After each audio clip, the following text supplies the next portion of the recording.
Greetings, my excellent friend. Welcome to Heavy Metal History. Hey, what's up, everybody? Welcome to this kind of late edition of the Heavy Metal History podcast. We've been playing catch up and run around with scheduling. So, with that being said, Matt cannot join us with this episode, so I have my friend Blaine here. So, welcome, Blaine, and thank you for doing the podcast. Well, thank you very much, Dustin. I'm happy to go ahead and be able to go ahead and tag along and yak about something that I know at least a little bit of information about, but not a whole lot compared to other individuals. So, yeah. I mean, it's all in good fun. We're going to have a conversation about some metal. So this is going to be like a Halloween-themed sort of episode. Not really. We're going to go a little into the history, and we are going to talk a little bit about some new releases.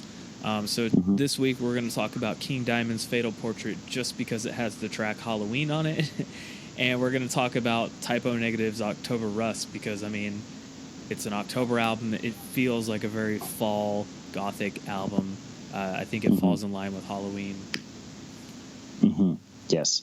So I completely agree. And there is also a similar kind of vein in both of them, in that both of them have tracks titled Haunted on either one, and both of them break with the Halloween theme in the reissue of Fatal Portrait having a Christmas song, as well as Typo Negative having a song that references Christmas at least once on October Rust. Yeah, yep.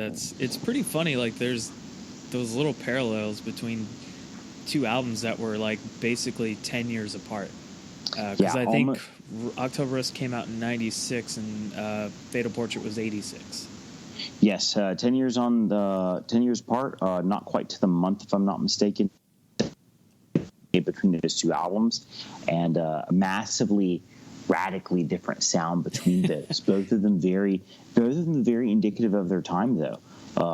King Diamond's album Fatal Portrait was his debut album as a quote unquote solo album, which is a lot different because previously he'd been with Merciful Fate, but he'd been playing underneath the name King Diamond since like the early 80s, like 1981, I think, when he was with a hard rock band. Yeah. And then afterwards, like very specifically, this was his first foray into quote-unquote his solo album, and this was released the year before he released Abigail, which had a massive impact on like the heavy metal scene as a whole. But I mean, Merciful Fate and King Diamond himself, a very big influence in quote-unquote early first wave black metal. Yeah, it's kind of interesting because I watched a couple of interviews and he was kind of explaining that there's like a falling out with a couple members that didn't want to do like all the face paint and all the theatrics and like weren't really writing songs that were towards Merciful Fate. They were getting more poppier. So he kind of just like was like, all right, we're not doing this then. And got in touch with a couple of the other members that were still, wanting to do music. And he was like, hey, so we're just going to do this solo thing. And they were like, yeah, we're in. Like, fuck it. Like, why not? And, then they got fucking Andy LaRocque, which is one of like my favorite guitar players for sure. Yeah, and that's one of the things that we have to keep in mind whenever we're listening to these older albums like this, is that very specifically this was a different era and a different day and age. Yeah. So very specifically to 1986, hair metal is at its peak. You got people going ahead paying hundreds of dollars to see Motley Crue and Metallica at like the same venue, and so it's a different time frame than today, where those two individuals at that point in time, if there was a band that was doing a sound like Metallica in 1986 and a band doing a sound like Motley Crue in 1986, you're not likely to go ahead and see Toxic Holocaust and Steel Panther on the same lineup nowadays, but back then that was very, very common. And then both of them opening for Bon Jovi, of all people. Like, could you imagine seeing Toxic Holocaust and like Steel Panther opening for Bon Jovi? It'd be the most ridiculous shit in the universe today. That you'd be paying like $500 for a pit ticket to go ahead and go see Bon Jovi just because you're really excited to see Toxic Holocaust. So not likely to happen in 2017, but in 1986, probably a lot more common at that point in time. So the fact that he was wanting to do something that was so different at that point in time really speaks to the fact that he was thinking along the lines that was that would lead to the development of black metal as a whole. The album oozes atmosphere, just absolutely right from the very beginning. I couldn't help but notice that there was a similarity in that both of these have beginnings that aren't quote-unquote metal. It doesn't just rip right into the songs. Typo Negative decided to play a prank. Like Thailand, their first song, like a bad connection or whatever, right? Like you plugged your headphone into the wrong jack or whatever, right? And then afterwards, but for King Diamond, that that Fatal Portrait, it opens with those big keyboards and all that big synth and all that big Halloween spookiness, right? Now keep in mind, once again, thinking about different eras, that was really super sinister for that day and age. Yeah, there weren't any bands really doing that kind of stuff at all. Very, very few. To have that permeating atmosphere of darkness at that point in time was just so much different than having to go ahead and like listening to something like today, from Rasu Batlab, Dagger Lust or something. Yeah, of course it's horrifying, right? But keep in mind that if we were to time travel back with that a cassette tape or whatever in our hands, they'd try to burn us at the stake as a witch, which they probably tried to actually do to King Diamond around that point in time. Yeah, he was getting a lot of weird, well, not weird, just kind of not good feedback about the makeup and the satanic imagery. There was a lot of pushback, especially in the Merciful Fate days, and it kind of carried over into King Diamond a little bit. But I mean, even then, he was still doing something that no bands are really doing, and it helped a lot because this it sold over 100,000 copies just in North America alone, which is a lot. Absolutely. And that was the thing, is that metal has always had this habit of trying to one up itself. It comes from Motorhead, everything louder than everything else, right? Yeah. So the bigger, the louder, the faster, the more tuned low, the more harsh, the more nasty.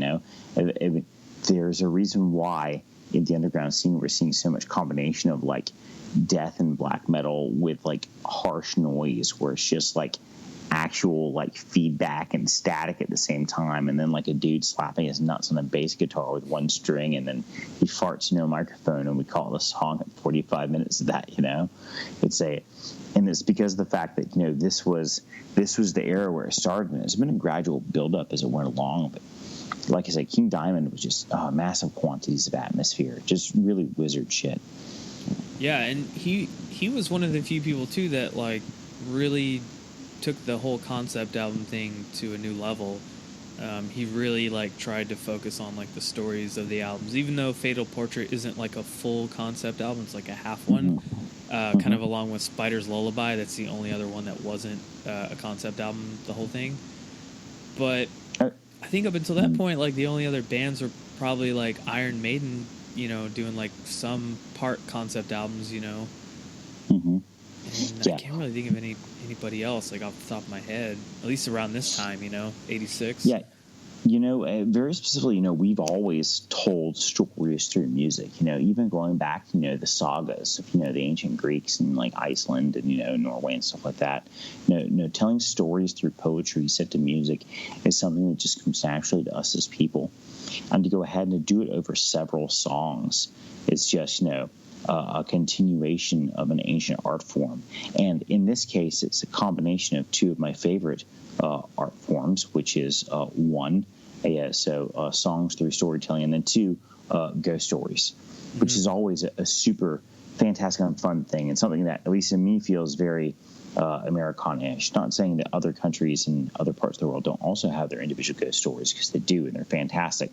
But I grew up on those around campfires, listening to them from mom and dad telling me about theirs, and then on the back of the mirror there was the claw, dun dun dun, And so to go ahead, and that's one of the things that I think that King Diamond really went ahead and put into his music. You can feel, that kind of that same kind of atmosphere that you got when you were on the edge of your seat, just waiting, for something to happen by the firelight, at the age of 6, And then afterwards, if somebody walks into the room where you're listening in the dark, you jump, and then afterwards, your back turns into an iron rod, and you have to calm down real quick and all that fun jazz, because he had that he had that mindset. He was able to generate that kind of air and that kind of, that kind of storytelling yarn at the same time. But at the same time, he was able to put it to ripping good music, which was just to be able to do both things at once. There's not words to describe how fantastic of a job he did, right? Yeah, and I think his vocal style helps with that a lot too, like really creating that atmosphere, because it's such, even though it's like a shrill, like, high vocal, it gives it that extra creepy atmosphere of like, oh man, like what is this guy like screaming at me right now? And it sounds really evil. Mm-hmm. Yeah, it has that banshee type whale type thing, right? Yeah. And it feels very haunted. It's just such a wonderful job. And this album was him. He'd already been doing that with Merciful Fate, obviously. Yeah. But this album was him, really stretching his legs, I think, on his own and going through a lot more of those, those kinds of ghost stories that he wanted to do himself. And to be able to go ahead and do that later on and throughout the rest of his career is just, dude got to live the dream, It's fantastic. Yeah, he's still going. I do wish that they would put out a new record, because it's been like almost 6 or 7 years, I think, since Give Me Your Soul came out. But, yeah, he still tours, and that matters, That's obviously, opportunity to see him live, man. That's one of the things that I always want to do. I know. I still have not got to see him live, and like I had a chance like 2 years ago to go see him on Halloween, and it was during like the Abigail run, and I didn't get off I didn't get off work, and I was like really bummed out because I would have went to the city by myself. I could have even gotten into the show for free. Dude, damn it. Holy shit, man! Damn that. I would have thrown a rock at my fucking job, man. At least he's still, he's still alive, so there's still a chance to see him again. Absolutely, and he still is touring, and that's the other thing. Yep. There has been a couple, I think, a live sets released from the last big tour that he did. If I'm not mistaken. Yeah, I think he did a DVD for it, if I'm not mistaken, or Blu-ray. Yeah, whatever. so yes, it's something to do, something to watch, Yeah. So let's actually talk about the plot of Fatal Portrait, like kind of the story that's kind of in there with the songs, and then we'll talk about the title track that is the reason I wanted to talk about this record, the Halloween song. So pretty much only 5 of the songs on this album are the story songs or plot songs, whatever you want to call them, I guess. And the basic plot is the narrator, which is King. He sees a face in every candle that he burns, and the face kind of speaks one word to him, which is Jonah. So he goes and he finds an old book. He speaks a rhyme, and he frees a spirit from a candle. And the spirit is actually a little girl named Molly. And Molly is the one who ends up telling him a story that happened 7 years earlier about her mother, who is called Mrs. Jane, and how she kept the 4-year-old daughter Molly in the attic until she died. And before Miss Jane painted Molly's portrait and put it above the fireplace so that Molly would become immortal. However, Molly made the portrait speak to her mother so that Jane would know about Molly's pain. Mrs. Jane then speaks a rhyme and burns the portrait. A free spirit of Molly returns to haunt her until she goes insane. Yes. So this plays into something that I'm very familiar with. So me, because I read and write a lot, and because I'm kind of always obsessed with these things, there is a very common thematic element in older ghost stories. We don't see it a lot in like news stories about ghosts, mostly because ghosts are out of vogue right now. Like everybody's all up on zombies and shit and whatever, right? And that's it's whatever. It's part of the zeitgeist of our times. But even then, in older zombie stories, any kind of undead, whether it was a spirit with its corpse, any kind of malign creature from the grave, often came back to seek justice or to seek revenge in some way, shape, or form. Kind of like this unfinished business. Oh, yeah, very unfinished business. So whether it's something as similar as like Stephen King's Creep Show, where the dude wants his cake, or the dude Leslie Nielsen bearing people up to their necks and letting the tide roll in, and then they come back in to drown him afterwards, right? There's always this element of, especially like this EC horror type thing that we're vaguely familiar of, but that was actually a really common trope back in like ghost stories like 1800s and 1700s, that the reasons ghosts came back was either finish something that they'd started, or to go ahead and punish the ones who had sent them to an early grave. Dun, dun, dun. So it's cool to go ahead and see that respect for that kind of old kind of ghost story in King's work this early on. It means that he's familiar with ghost stories, that he's familiar with spookiness, that he's familiar with this kind of thing, and he's willing to work that kind of thing in on his own. It means he already knows what kind of story to tell, even through his music, which is super fucking cool. And just for somebody like me that like just fucking digs stories, that really fucking sells it all the way through to the very end. Yeah, I mean, even though this isn't like a full concept album, it's still like every single one of his stories that he comes up with is really, really freaking cool. And they are usually like ghost stories or like demonic kind of possessions, I guess you could say, stories. And, they're just really, they have a lot of depth to them, surprisingly. And it's surprising because he writes everything, even though it's in story form, the fact that it's like quote unquote lyrics, and it still gets the point across of the full story.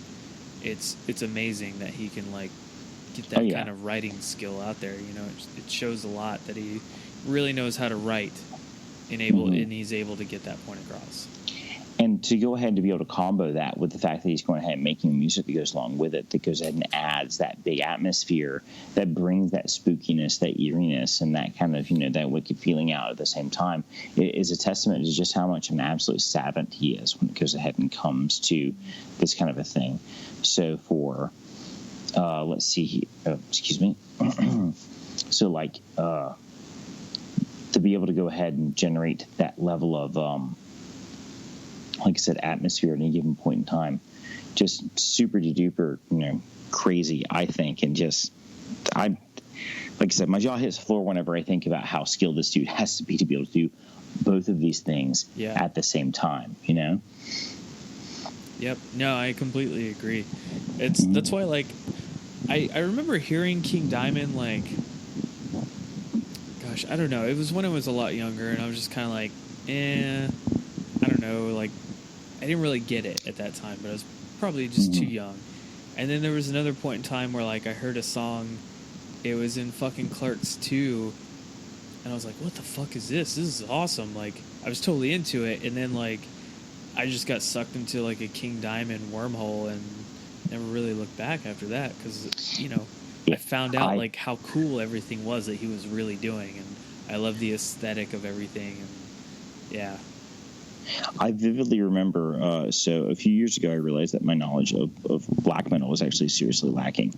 So I picked up a copy of one of Dial Patterson's books, and the one that details a lot of the stuff. I think it's something about the cult. I can't remember the title of it, but it details like all the black metal in its waves and like most of the major influential bands. And one of the first ones was Merciful Fate. And one of the things that I did is I fired up like one of the band's top albums while I read the chapter about them, right? And I remember just being blown away listening to, Don't Break the Oath while listening and, reading about, Merciful Fate. And that led me down King Diamond's rabbit hole as well, because I remembered watching a documentary several years prior about I can't remember if it was I Love the 80s or something, but it was talking about metal that had come out back then. There was a guy that was talking about listening to Abigail for the first time, and just how freaked out he was. He said that he lit candles in his room and cut all the lights off when he was listening to it, and he got halfway through the first song and he cut all the lights on his room, blew all the candles out, and then went to bed with the lights on for the night. And I can't imagine being a 16-year-old in the 80s and sleeping with the lights on. But I mean, at this point in time, that's how serious it was. We didn't live in a world with hyper violent video games and Doom and all kinds of other crazy shit, or zombies on TV at that point in time. You had the monsters if you were lucky, So, oh man, I remember I listened to that afterwards, and I was super duper fun, super duper impressed. Yep, I kind of did the opposite. I went and got King Diamond first, and then went back to Merciful Fate. I think out of the two, I do tend to listen to King Diamond a little bit more than Merciful Fate, but yeah, I think it seems like a lot of people do that too. But yeah, I think that the now afterwards, very specifically, I tend to go ahead and listen to him more, just because I did end up becoming a huge fan of that album, Abigail specifically, and this one as well. I had listened to at least one other time beforehand, because admittedly it's not part of the big ghost story, but I love a Karen. So very specifically, it's about the ferryman of the river Styx, which is a big part of Greek myth, and I'm a big myth kind of guy. So that's steady, kind of slower than the other riffs. It's just, oh man, that song really hooked me in personally whenever I listened to it the first time. So being able to go ahead and go back to it and listen tonight was actually super duper fun. Nice. Speaking of riffs, oh man, that atmosphere once again in the beginning with those big synths and all that orchestration and the influence from Beethoven with the kind of the pseudo toccata and fugue and D minor at the very beginning, and then to go right in that gallop riff. Oh, just what a wonderful absolute transfer, So yeah. A big testament to his skills writing as a musician to go ahead and just pull you in, right? Because he sets the mood then, and then afterwards, boom, you're off on the ride. That gallop riff almost makes it feel like you're riding a horse along, or like it's the opening credits to the movie or something, and you're going down the rabbit hole. Oh, just such a great album to go ahead and pull you in with, Yeah, and it's funny because Andy LaRocque didn't get any writing credits on this record, but I'm pretty sure he definitely wrote some songs on here. Oh, yeah.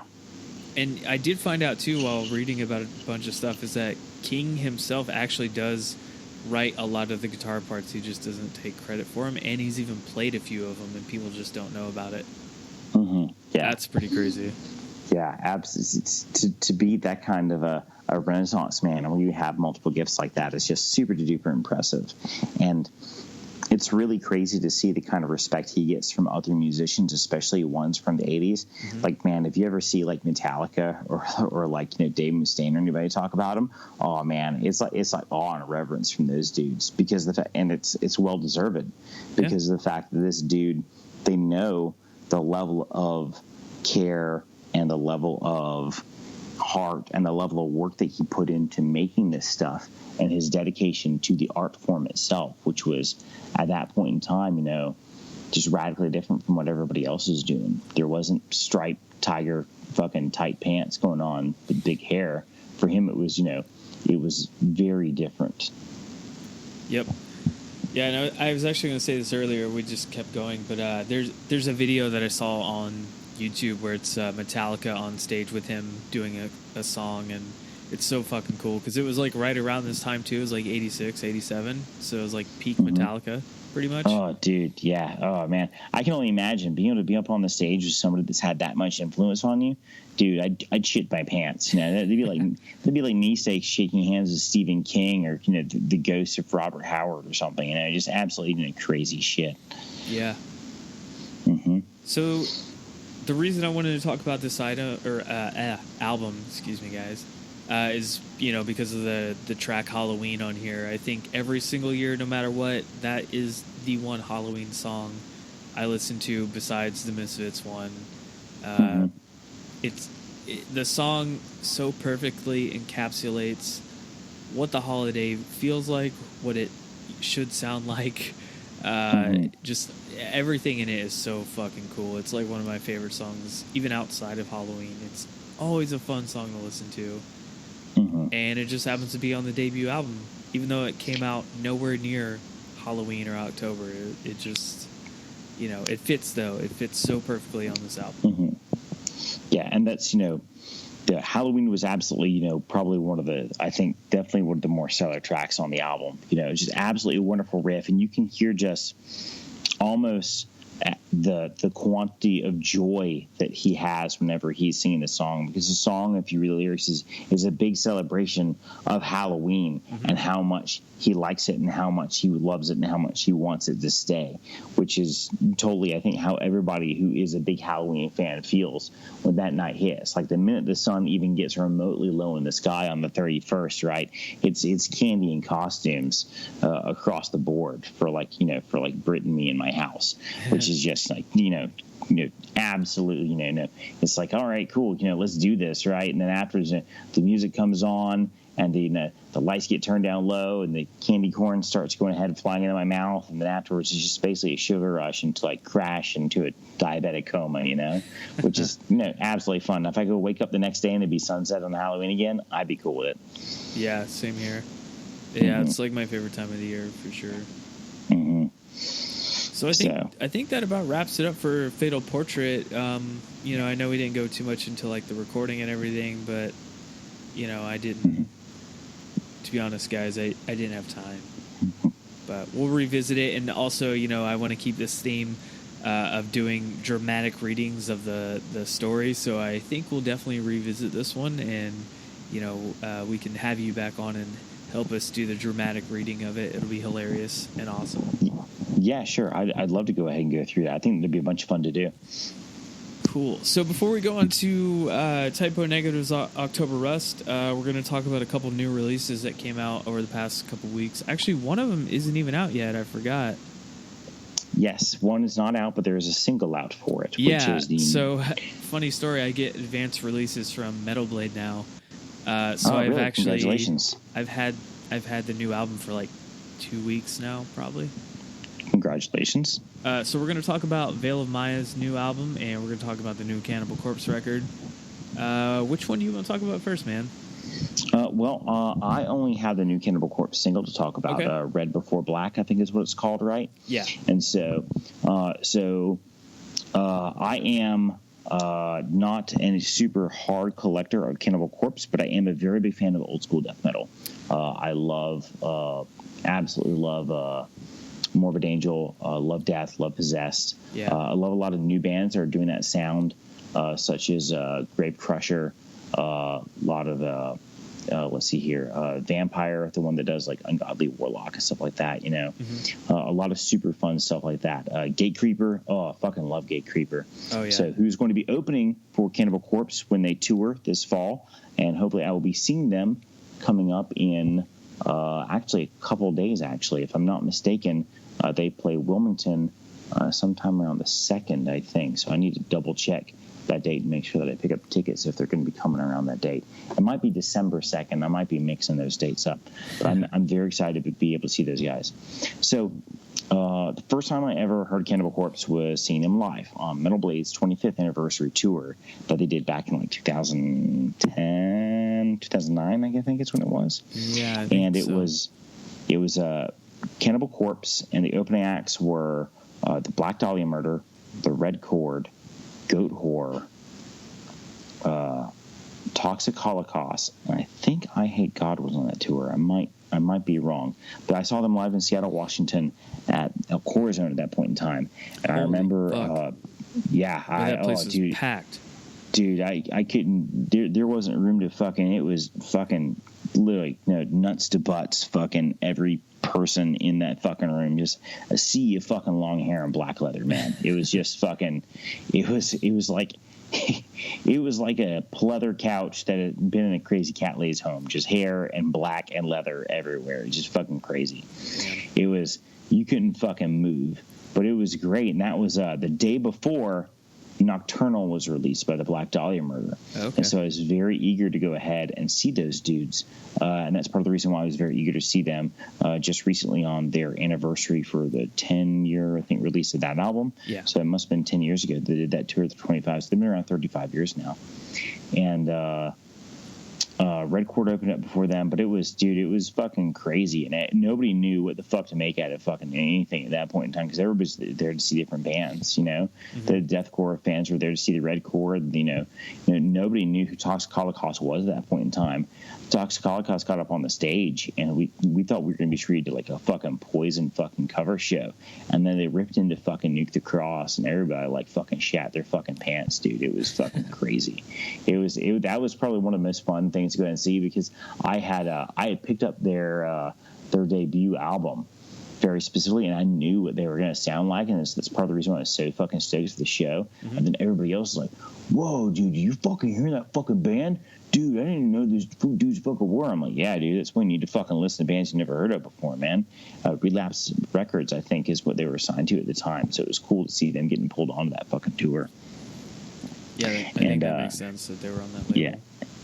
Yeah, so stayed for Cannibal Corpse. Got to hear Cannibal Corpse. First time I ever heard them. Blown away. Had an absolutely fan-fucking-tastic time. Got to hear a couple songs later on that have become favorites, including Hammer Smash Face. So, and then afterwards, that was it. And that's the first time I ever heard them. So, new release came out, Red Before Black. So, I said I don't really regularly listen to Cannibal Corpse, even though they do often show up a lot of times if I'm streaming and I'm like, oh, death metal radio station, right? Yeah. I get things, stuff from Eating Back to Life, stuff like that on a pretty regular basis. So it was cool to go ahead and give it a listen to this. Blisteringly fast. I was actually super duper fucking impressed. So. This is kind of after I listened to it a few times, I had to really think about it for a little bit, and I came to the opinion / conclusion that at this point in their career, there's literally no point to try and even form a new opinion on it. You know what I mean? It might as well be a fucking flowchart that says, do you like death metal? Yes. Do you like Cannibal Corpse? Yes. Then listen to this album. Yeah. There's no way they're going to put out a shitty album at this point in their career, but they're also not going to reinvent the wheel. So it's like, just fucking listen to it.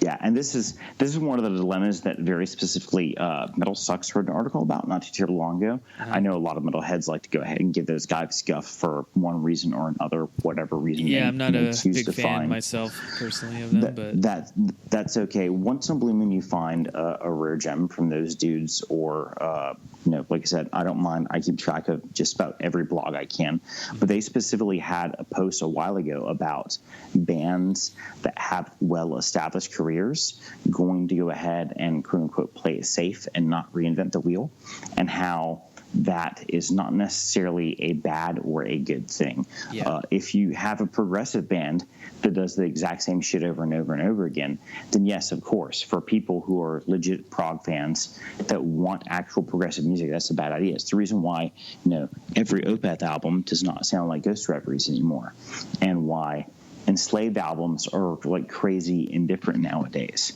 Nothing sounds like Frost. Yeah. But at the same time, this is why the next Amon Amarth album is going to sound like an Amon Amarth album, and why the next Cannibal Corpse album will sound like a Cannibal Corpse album, because this is what those fans want, and that's what they've come to expect. And so if the next Cannibal Corpse album drops and, it's cowbells and fucking acoustic guitars, people are going to fucking shit their pants, be like, when the fuck did Michael Akerfeld make it into fucking Opeth, Cannibal Corpse, So that being said, yes. So, Cannibal Corpse, is it Cannibal Corpse? Yes. Fuck yeah. You like Cannibal Corpse? I do. Guess what? Yeah. New album. Pick it up. Yeah, that's pretty much all you got to ask yourself. And I said, I didn't hate it. I didn't like it. I was just like, yeah, this is more Cannibal Corpse. It's good. I don't need to go deeper than that. It was fucking a good enough album. And I don't expect any more than that from them, Yeah, and I think that's okay, especially considering that Cannibal Corpse has been doing this since the early fucking 90s, right?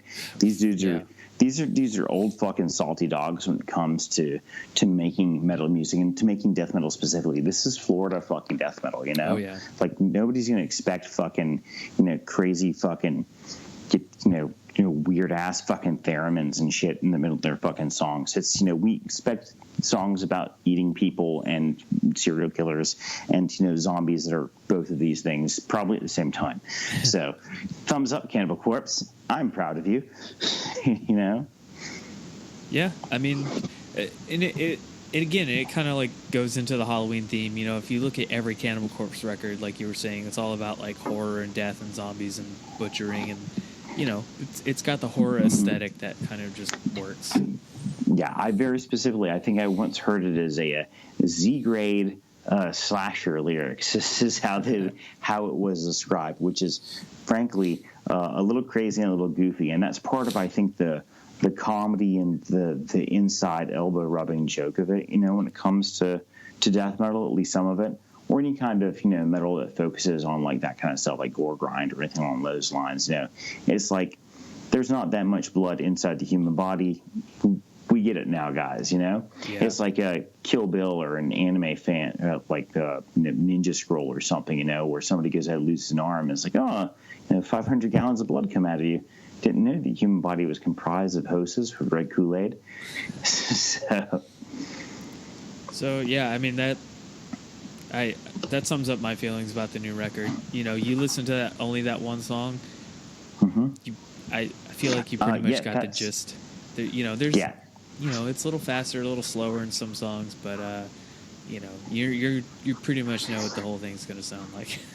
Mm-hmm. Yeah, so like I said, I'm excited for it. I'm excited to see them live. Really excited to go ahead and see Gate Creeper open up for them. So those dudes they're doing good work, and Cannibal Corpse obviously continuing the good work and the foundation that they helped lay down. So it's going to be exciting to go ahead and be able to see those dudes again, especially considering it's been like 10 years since I've seen those dudes, and I didn't even think about that shit right about now. So yeah, crazy, but very excited to go ahead and be able to see those dudes. I saw, the last time I saw them was on Summer Slaughter, probably like back in 2012. And I remember them playing Scourge of Iron. It was like one of the heavier songs I've ever heard live. It was crushing.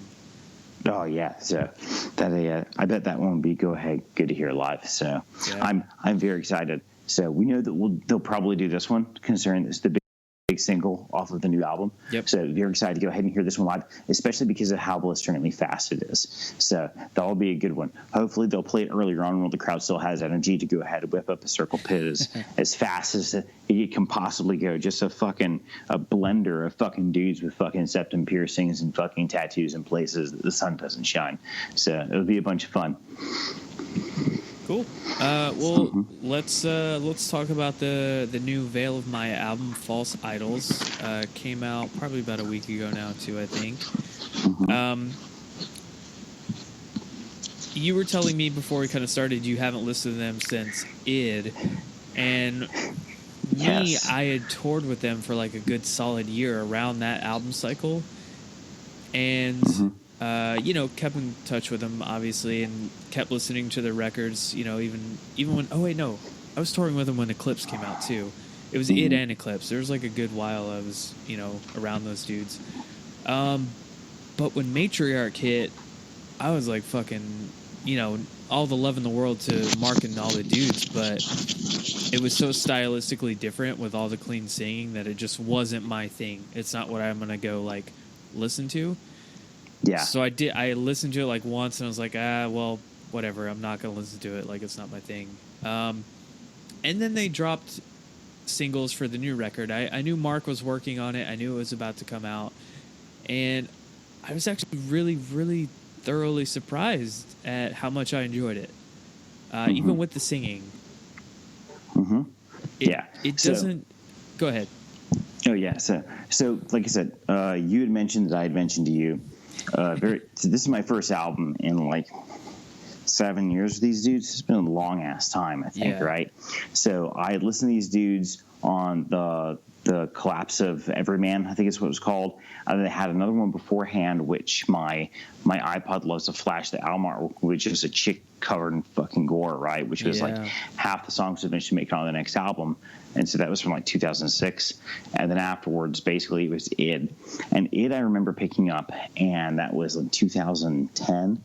So it was right about when I was starting to get pulled really heavily into like the sludge and doom metal scene. And I remember it being just so radically progressive combined with the metalcore elements that I wasn't ready to handle it. It actually took me probably a couple years before I eventually got into that album.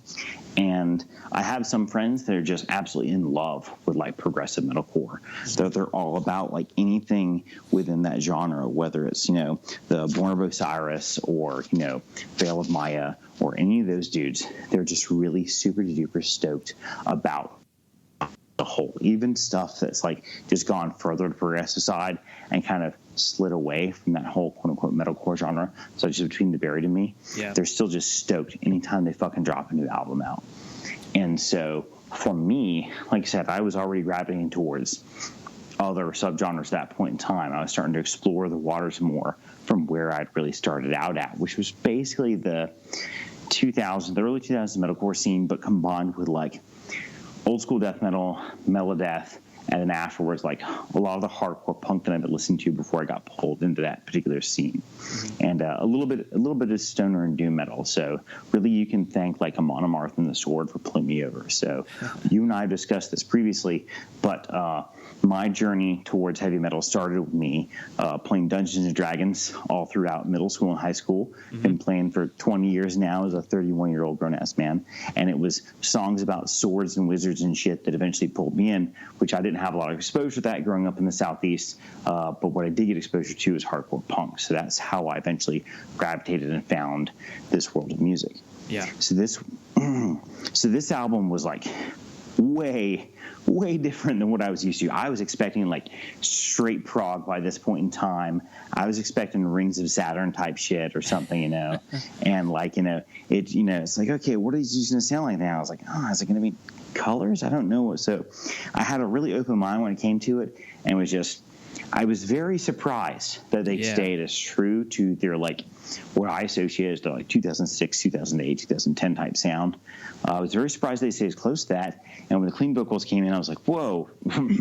It's just very big surprise to me. Very reminiscent almost of The Devil Wears Prada, or maybe even some RM Parkway Drive, I guess is the best way to describe it. Yep. So it seems like they've definitely kept their own unique sound and their ability to maintain a proggy sound while staying true to themselves and also kind of keeping up with their peers and staying within the realm of the genre. So I was actually kind of pleasantly surprised. I think that's probably a good direction for these guys. I think that the new album so far from what I listened to is great.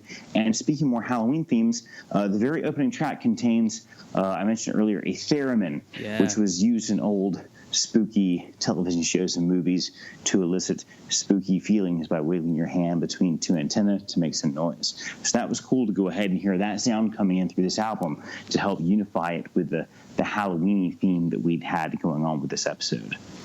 I kind of wondered too if it's a real theremin they used or if they like had a programmed theremin that they like kind of threw in there, but it's still cool either way. Yeah, it definitely could be. Those dudes have keyboards, so of course, you can program those things to sound like anything in the universe. So it very well could have been, one or the other. I have seen a live theremin used on stage, an old school one with the wand and stuff like that. And I will admit that I've downloaded one to my smartphone before, so they're easy enough to be able to go ahead and create if you want to make spooky noises for your friends this Halloween. So just look for a theremin app, One thing about the record that I was also surprised with myself is it seems like with each subsequent record, like Mark, he is like the main and only like guitar player in that band, but he does have like people helping him out like as far as like writing stuff, but his song structures get way better with every record, and like especially with this one, like how they have like actual choruses now and verses, and like he's really just elevated the whole band by a significant margin, even from Matriarch, which I didn't really care for. And there wasn't as much clean singing on this record as there was with Matriarch, which felt like the whole freaking thing was just clean singing, and I was just like, They actually have a lot more like lows and highs, which is cool, and I can deal with some clean singing here and there if it makes sense. But especially since they've got some harmonies going on whenever they do that as well, is what I've noticed. There's there's clearly a couple voices, doing that at the same time. So it's one of the things that really stuck out to me. That's not a lot of what I catch when I hear that kind of thing, and that was a pleasant surprise. There was a while where a lot of people were like overly auto-tuned, and so it didn't feel like that was actually going on. It felt like this was just done straight, which I was very happy to go ahead and hear. One of the things that I thought really too, comparing, me who hadn't listened to something since Ed, was, oh boy, these dudes are fucking fast now. I'm just like, wow. It's like, I haven't listened to some fast shit, but I remember these dudes being a little bit slower. So it's cool to hear how they have strengthened and progressed as musicians along with songwriters throughout these albums that I obviously have not heard. So, but yeah, it was refreshing to hear something that sounded familiar, but at the same time different than what I had known them as like 7 years prior. So I thought that it was a good thing. Cool. I couldn't have said it better myself. So we'll leave it at that for those two records. So yeah, those are the two new ones that we're going to talk about this week, and we're gonna finish out the episode with Typo Negative's October Rust, another pretty much quintessential, not just like Halloween album, but like fall. Even in the title itself, like October, in the rust, you think of the leaves changing colors, and it totally captures that mood. Even though there are some like funny kind of things on this record, it's a very fall, a very Halloween horror kind of record. I love Typo Negative so much. As much as I wanted to talk about Bloody Kisses, October Rust is like right up there for me, and like their whole discography. I don't know, all their albums are so good for me. It's hard to really like choose one, to be honest.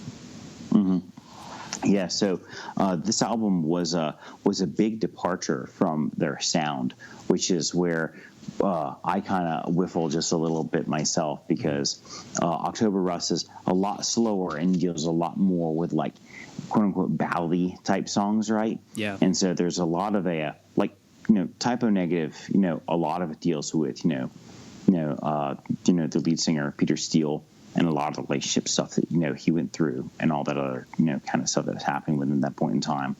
So yeah, got a lot of sex and death, a lot of sex, a lot of clove cigarettes, a lot of black lipstick. Yeah, a lot of it.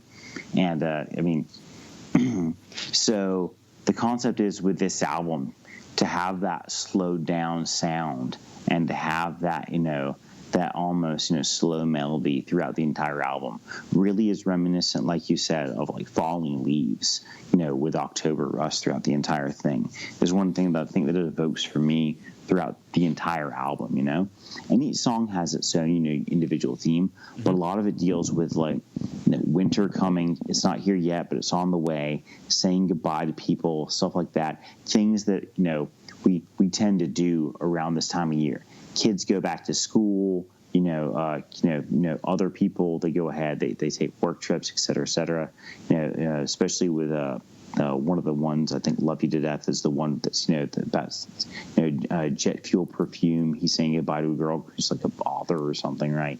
Yeah. But there's a lot of those tracks on there where it has that, still a really dark, very almost depressive kind of feel as like stuff's going on. But at the same time, it's, it's Typo Negative. I think I mentioned earlier, this is, the album that's, effectively, even though they are saying goodbye, these are still love songs. And yeah, oh boy, I can only imagine what how many babies were conceived of this back in 1996, man. So you pop a cassette tape into your car player, and then next thing you know, if she's smoking clove cigarettes, it was probably game on. So. Yeah, I mean, you're definitely right with how some of the songs do like sound a little bit depressing, but not in like a bad way, if that makes sense. Yeah, and the one that comes to mind for me, obviously, right off the bat, is "Love You to Death," like you were talking about. That song has like this really depressing mood to it, but it's also like kind of like happy in a way too. I don't know. I know it's very conflicting, those two things being the same but different. And I don't know. That song just really has a mood to it that every time I hear it, I'm like, I can get with this. Like I can feel what this song is trying to like put across. Yeah. And, for me, as somebody who travels a lot, that's probably part of the reason why that one particularly stuck out. But there's a lot of other really good tracks on this, Yeah, there is. Very specifically, we mentioned Red Water, which was the song about Christmas, which syncs up with the extended and reissued version of the King Diamond album, has No Presents for Christmas. So obviously that's the holiday break link between the two of them there. But then afterwards, In Praise of Bacchus, obviously, deals, probably, with some drinking and some other stuff that was going on. Bacchus, obviously, pagan deity of wine and partying back in the day. There's also a 2-song selection there, which is I can't remember what the first one is, but the second one is Green Man. Green Man, yeah. And the first one is Be My Druidess, right? Mm-hmm. So both of those together dealing with paganism. A big theme of that throughout the entire album, references to Wicca, so like that. It's a very 90s album, absolutely very 90s. And I think that one of the things that I had mentioned was both of these albums deal with women, different kinds, different stories, different scenarios, all kinds of stories in the case of Typo Negative. One particular story about 2 particular women in King Diamond's album. So it's cool to go ahead and listen to these back to back and compare and contrast between the two of them. I think I mentioned earlier, both of them have a song called Haunted. 2 very different songs. Oh man, that's the slowest and I think the saddest song on this album, probably, if you ask me, is Haunted, as far as October Rust goes. So very, very different. Yeah, so extremely different. Yeah, and then afterwards, there's a cover song too, if I'm not mistaken, right? So this was news to me. I found this out by reading. I guess "Cinnamon Girl" is a Neil Young song. So yep. I did not know that until basically I had done a Google search and read about this album. I'm like, oh shit, Neil Young, Yeah, so, they kind of own it too, man. It's one of those songs where they completely took it and made it their own, and it was probably better than the original, depending on who you ask. I enjoyed their version more, to be honest. But gotcha. That's just me. Yeah, that's okay. So, funny enough story. Me and my brother got into a fight the other day as to whether or not cover songs could be as good or better than the original. So I have not listened to the original Neil Young song, so I will withhold judgment until I go ahead and do that. But I'd always known it as a Typo Negative song. I had not known that it was a Neil Young song until today, thanks to a reading. So check that out. The more you know, kids. Hey, and that's the whole point of doing this podcast too. To let people know. Mm-hmm. Yeah, musically, I think that one of the things that's really great about this album is just how much influence they pulled from goth rock to go ahead and stash in here. So, very specifically, one of the things that I have at least some vague familiarity with now is Brit. My wife has dragged me to several goth dance clubs now, and so as a result, I have had to become familiar with her music, and she likes a lot of industrial and a lot of modern type stuff, a lot of synth pop, a lot of VMV Nation, stuff like that, Assemblage 23. But the stuff that I tend to like is older Batcaver type shit. And so stuff like Joy Division and Bauhaus and stuff like that. And so I am now familiar with a lot of the goth rock type bands that they cite as influences and ones that they don't even cite. Specifically, my girlfriend's girlfriend on this album, probably the quote unquote the big hit from the album. Yeah. Really sees the lead singer going ahead doing just his deepest voice throughout the entirety of the thing, which is very reminiscent of because he has that such a good bass too the entire time. He just drops it down as low as he can go throughout the entire song. It's just absolutely fantastic.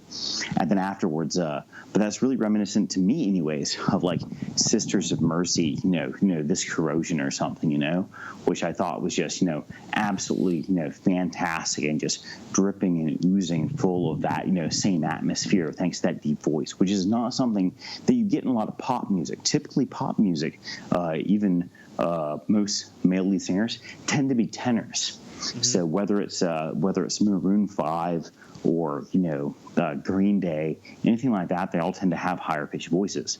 So that's a deep bass you don't really get unless it's Danzig, Peter Steele, or goth rock bands like Sisters of Mercy or She Passed Away, stuff like that, you know.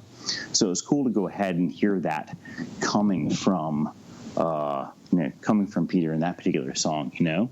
And, you know, they mentioned that, you know, Cocteau Twins and Joy Division were big influences on them. And I think you get a lot of that in this album. Well, one of the things that this album and both the Veil in My album and the King Diamond album all do is they all utilize keyboards, and they utilize them to great effect to go ahead and help enhance the songs, really, and go ahead and get that mood that everybody's going for throughout the entire process. So I think that, you know, slower songs, admittedly not quite my jam, but as far as, like, you know, the atmosphere and the feeling goes, you know, October Rust, you put it on and, you know, you cut your heater up 3 degrees because of the fact that, you just, you know, brought, you know, falling leaves, you know, into your household, you know, when it happens. Yeah. Mm-hmm. Yeah. And, real quick before we kind of talk about the rest of the album here, I have a little sound clip of when they were actually in the studio working on the album. It's an interview from that, so we're just going to play that real quick and let you guys listen to it, and then come right back and finish up. What our fans and what our new fans will hear on this next album is exactly what we are. It is the truth.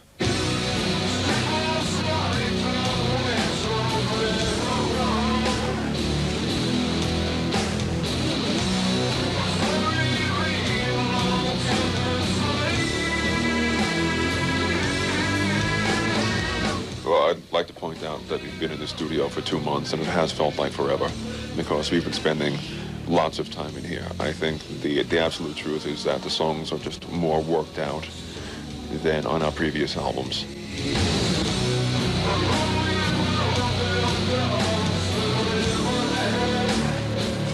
I actually forced the ideas out of myself.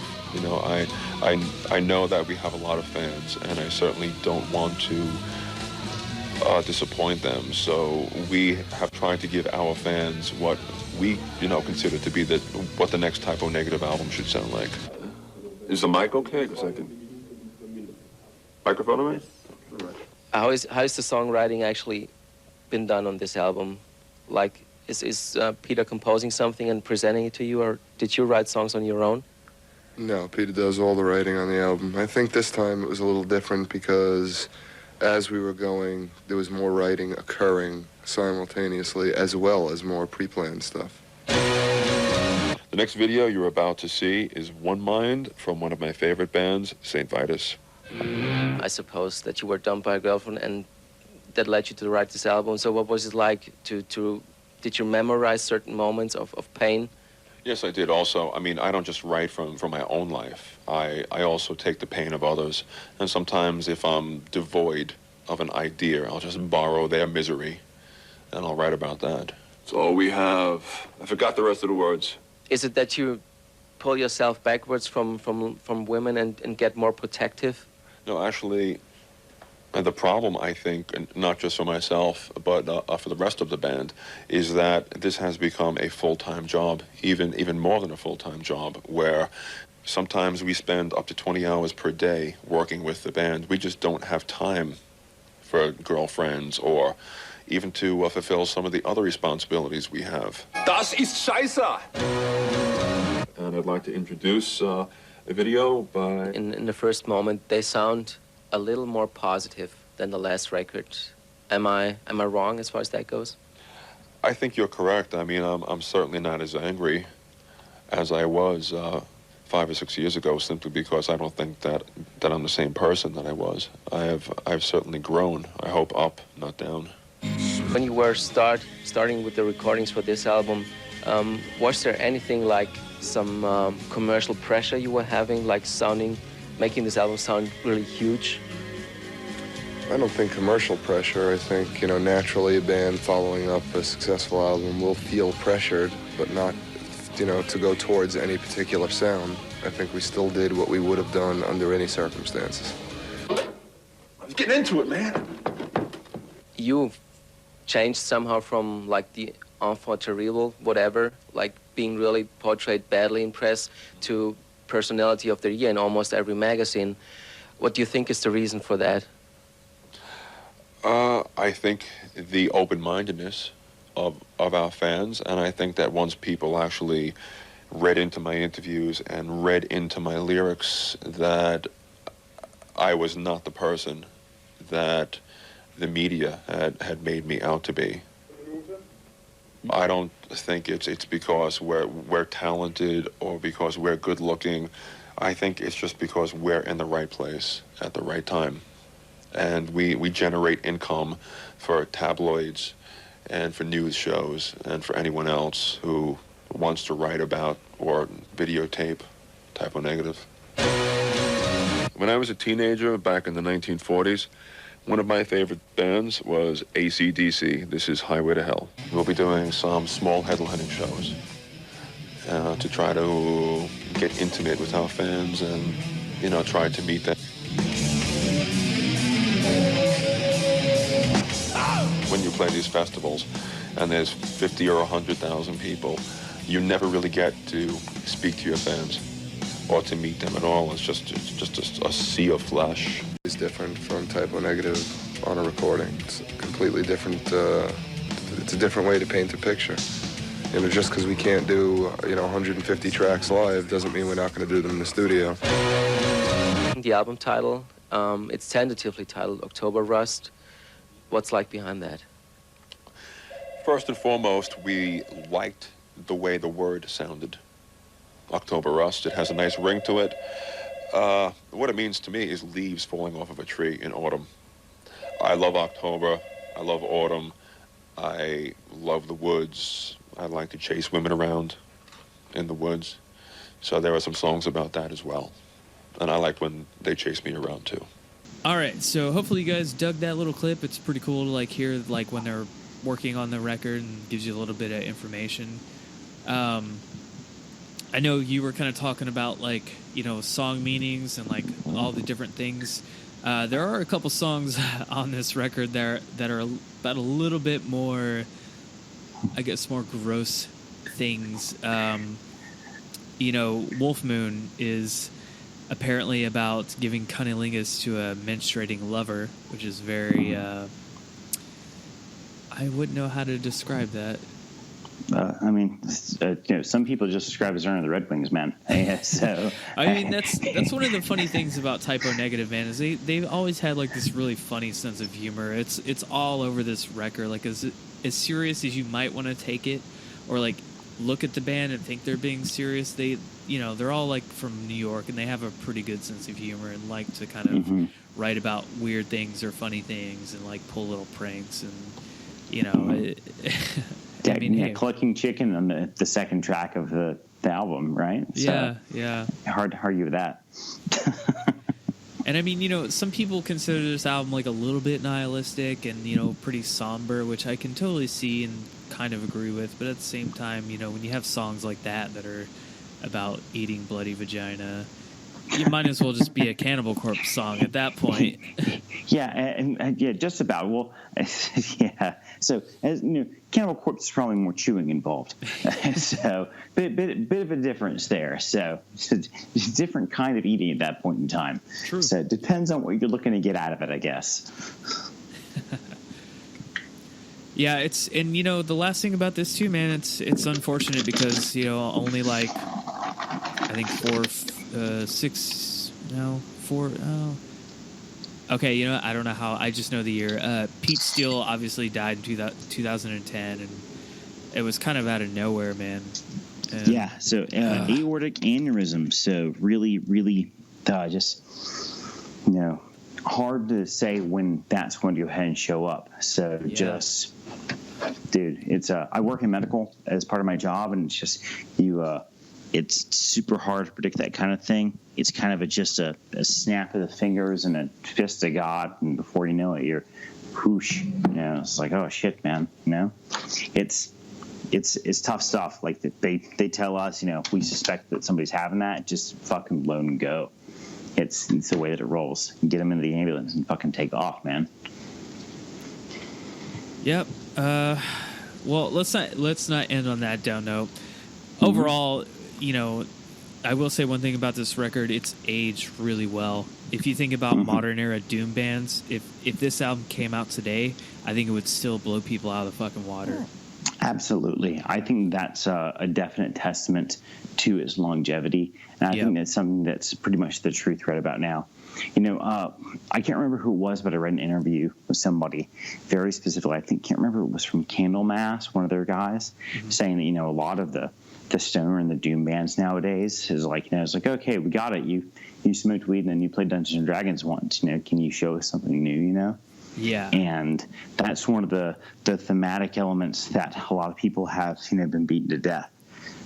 And so this album, if it dropped today, being about, lovelorn, hearts and being, sick of, various relationships or going ahead to end the relationships that you still felt strongly about, I think would really crush a lot of that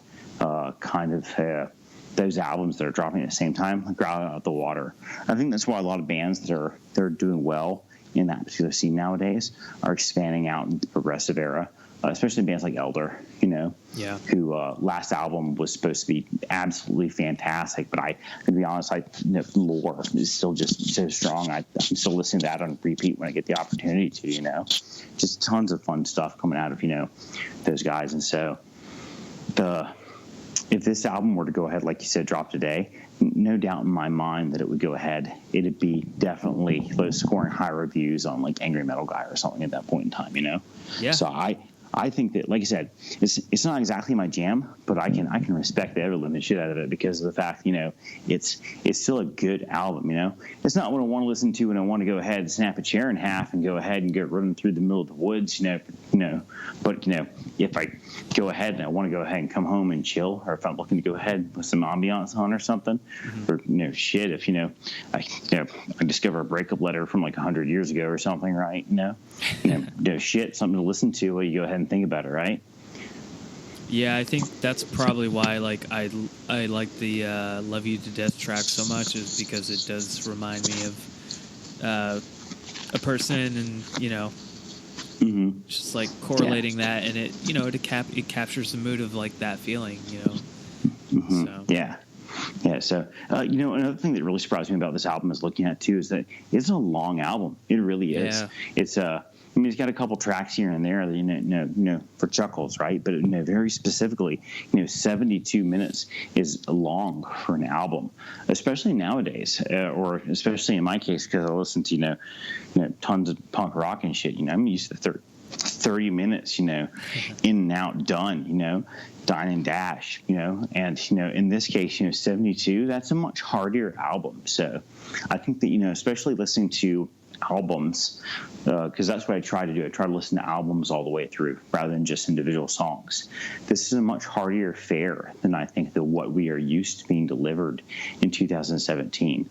Once again, a good testament to the fact that this album came out almost 20 years ago, I guess. No, 1996. So maybe it's 21.